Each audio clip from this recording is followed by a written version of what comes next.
I will never forget my very first Toastmasters meeting. It was January of 2012. And it was downtown on the corner of 3rd Street. I'm going to go to the hotel and find the conference room. No problem. I'm downtown by 6:50 in the morning.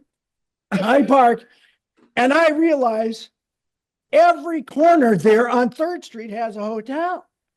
I hadn't bothered to figure out which of those hotels it was. So I ran to each hotel, and of course, I came to the correct one last. It was 7:13 a.m. and though it was January, I was drenched in sweat.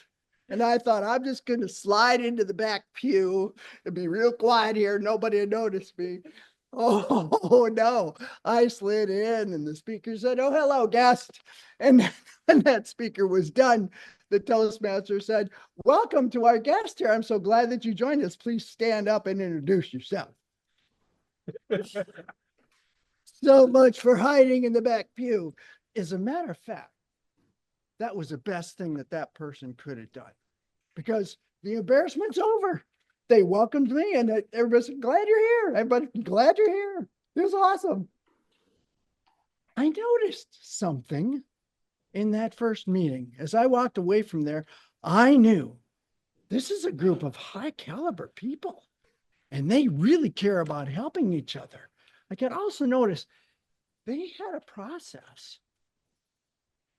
Madam Toastmaster and fellow Toastmasters, I'm going to tell you a little about my Toastmaster journey and illustrate a couple of points here. I worked at IBM and Hitachi for 24 years. I held numerous leadership positions. I have helped coordinate multi-site, multi-division efforts.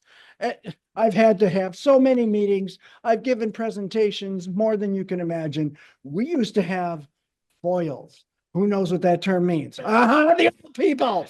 Who you calling old? It was awesome. You had to figure out, right? And you'd figure out how to print them in color because we didn't have color. It was amazing. All the things we would do to do presentations.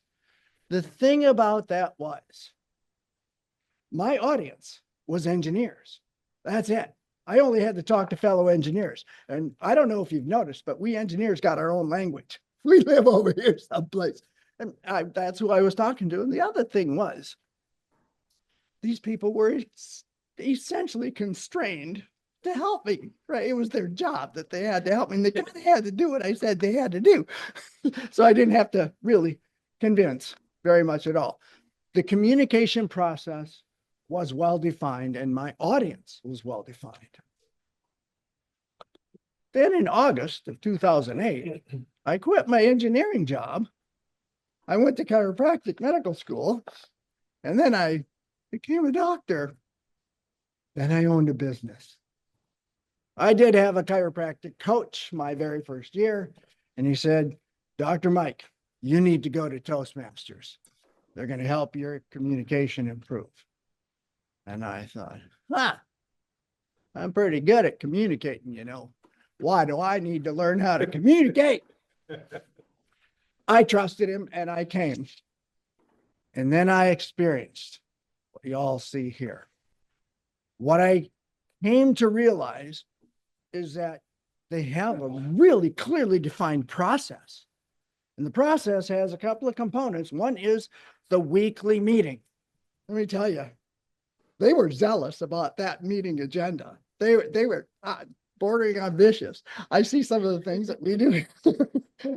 We're kind of free and easy with, oh no, that didn't happen back there. And I remember the first time that I was Toastmaster, I was, I tried to embargo ahs and ums, and I was so nervous because these people, you know how many meetings I've had, and yet it was hard for me to make sure I was doing the meeting the way they wanted it to go. But then I saw the wisdom in the meeting agenda. I saw the wisdom in trying to be on time. We didn't do that so much at IBM.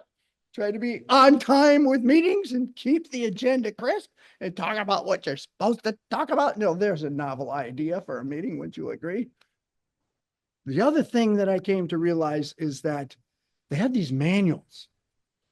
Everybody did manuals. we had the meeting agenda, and there was a lot of wisdom behind that. And then they had these manuals. Everybody got to do the competent communicator manual, and I had to fight a bit of pride on that.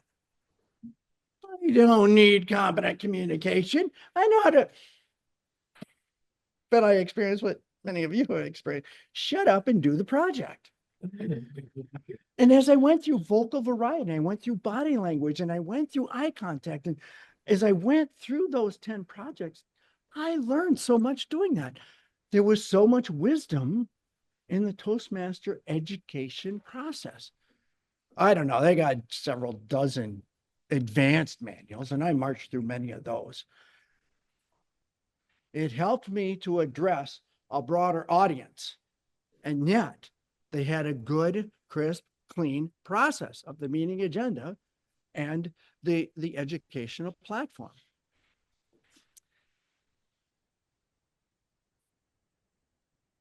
This is where this all comes together. I think I'm going much faster than I thought I would. This is where this all comes together. Over the last couple of years, I have made efforts, and several other officers have made efforts to get people inspired to use pathways. Remember those beautiful manuals? You could have a manual and hold it in your hand. And here's the process. It was so well laid out. And then they took that away and they put it online. I'm okay with online, but they changed their education process because they've gotten so much feedback over the years. The manuals are good, but they are stale. And we need to address current generations who learn differently and they think differently. We need to go at this a little bit differently. So they put it online, and it threw a kink into the process for a lot of us. And I realized, instead of banging you over the head about using pathways, how about if we take a step back and say, there is wisdom in the Toastmasters process. We are really good at doing a meeting agenda and helping everybody to go through that agenda beyond and gather all the skills. And as we step up and we learn how to do the Pathways projects, put trust in the Pathways projects, because there's great wisdom behind that, then we will be able to achieve our goals. Now, here are your work items. When's the last time you stepped back and said, well, what are my communication goals? I've been here 13 years. That'd be a good exercise for me, for all of us here. That'd be a good exercise for all of us. And then let's kind of dive in and let's see if we can use this Pathways process to achieve those goals. Of course, the reason we want to do that is so that we can be better, so that we can communicate with others better, so that we can have an influence on this beautiful, wonderful, stupid, crazy world that we have right here. I'll be in this journey with you together. Madam Toastmaster.